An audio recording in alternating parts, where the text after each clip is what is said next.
Alright, so today we're going to look at Lecture 8, ASF. So we're going to look at organic chemistry. So what is organic chemistry first of all? Organic chemistry just basically means that there's a organic compound. It's basically containing carbon atoms. Now for organic chemistry, it can be split up into two categories. You have organic and inorganic. Organic compounds usually are produced by living things. They have the carbons, they have the hydrogens. They don't contain salts and they don't form metals, or opposite, sorry. They cannot form salts and they don't contain metals, atoms. Whereas for inorganic compounds, they are basically produced by non-living things, either natural processes or even man-made. They don't contain the carbon compound, they don't contain the hydrogens, they form salts, and they contain metal atoms as well. Now, organic chemistry typically is characterized by organic substances. Most organic compounds are typically compounds that are covalently bonded with each other, right? And most of these compounds tend to actually be less soluble in water, but more soluble in organic solvents compared to many inorganic compounds. Now, the classification of organic compounds, typically I like to use the phrase AEY. So A just basically means saturated, alkane, right? So saturated just basically means that the A contains a single bond. And unsaturated, like your E, which is alkene, and Y, which is alkanian, right? Your E is actually a double bond, and your Y is a triple bond. Okay. So what is a functional group? A functional group is typically where you have a group of atoms that actually determine the physical and chemical properties of an element. I put this into context. For example, it's like, let's say a boss is the group of atoms assigning various roles to different people, right? And this basically is the same thing, just determining the physical and chemical properties of each other's work.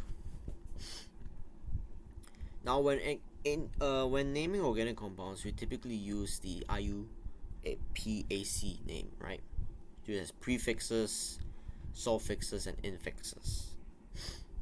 So prefixes is basically the number of carbons in the chain, right? Which is like the very first letter of the elements.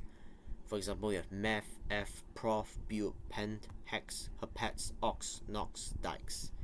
These are basically called prefixes. So for example, meth will have 1, F will have 2, prof will have 3, bute will have 4, and then from so on, right? Suffix basically reflects on a type of functional group present on the parent chain itself, right?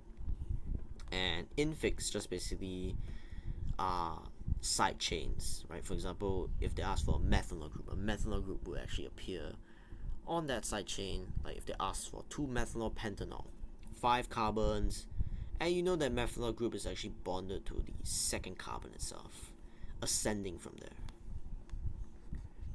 What are isomers? Isomers are typically a molecular formula with different arrangements of the atoms. And for isomers, typically can be split into two categories. First, you have structural isomers, and then you have stereoisomers. So structural isomers, typically they can be branched out further into your chain, positional, and functional group, while stereoisomers, they can be split into geometric and optical. Okay, so chain just basically shows a different arrangement of carbon chains. For example, we have a normal butane down here. You can see this is a normal chain. But if they switch up the question and they ask 2-methanol propane, it shows you that the methanol group is ascending or coming off from the second carbon of propane, right? Positional just basically shows the functional groups that are on the parent chain. For example, we have OH, which is alcohol, or we have OH. If they ask for 2 OH, so that we know that the OH is actually bonded to the second carbon of propane. Functional group, just basically refers to your aldehydes or ketones. You know, their numbers. For example, the carbonyl groups that are mostly found on the back when it comes to aldehydes, and present within the middle of the carbon chains when it comes to ketones. Now, for stereoisomers, like I said, remember it can be split into geometric and optical. So you can see this word trans down here. Trans in Latin basically means across each other. So you can see how chlorine is across chlorine and hydrogen is across hydrogen. While C just basically means opposite in Latin. So you can see how the chlorine is opposite to another chlorine. Same goes with hydrogen as well. Now, organic compounds typically can go through a lot of reactions. For example, you have hydrogen reaction, halogens reaction, and reactions with oxidizing agents as well, right?